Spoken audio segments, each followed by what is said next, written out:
numbers of hackers, the internet's most popular providers, to target U.S. government anonymous.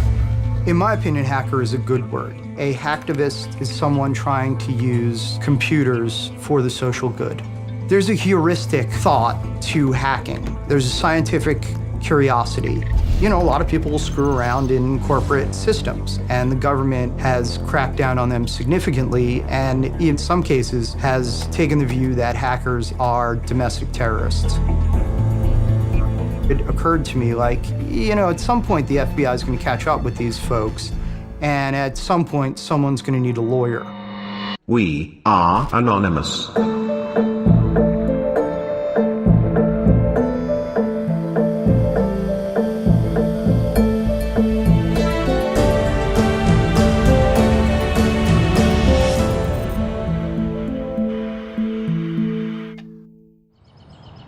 Hey, buddy, we got to get dressed right now to go to Taekwondo. Let's go. My name is Jay Luderman, and as far as law goes, I tend to concentrate on computer crime and on medical marijuana cases. It speaks to me in terms of personal liberty. My background is in the liberal arts. I wasn't a tech guy. You know, I knew how to point and click. The Computer Fraud and Abuse Act is an anti-hacking statute enacted in 1984, which happened to be the year after the movie War Games came out. You had to take a phone, put it on a modem, dial it up, it made all those horrible sounds, and you went to a specific computer system. What you have with the CFAA is a horse and buggy law in a jet plane society.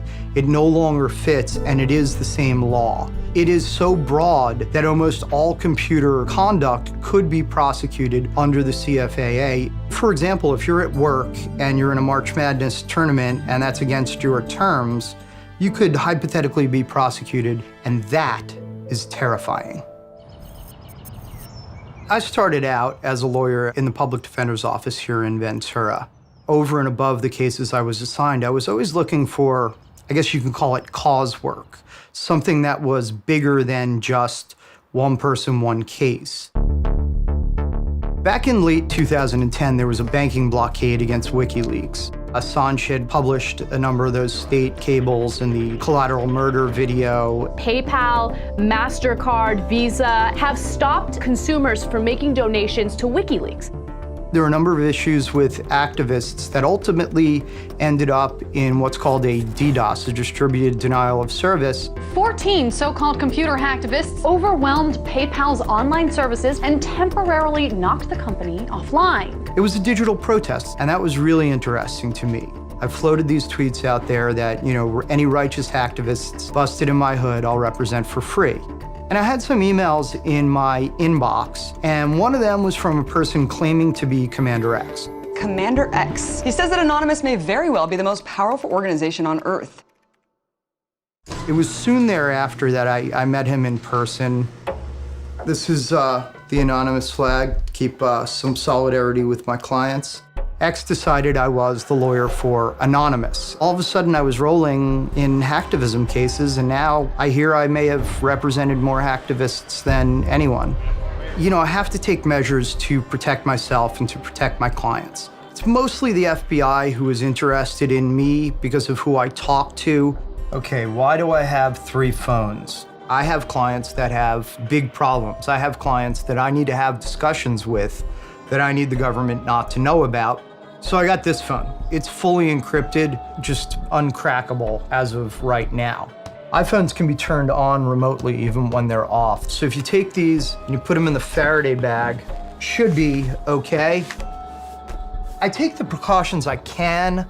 I really want to make sure that I follow the top state bar rule, which is maintain your client's confidence is inviolate. So, real or imagined, this is part of my life.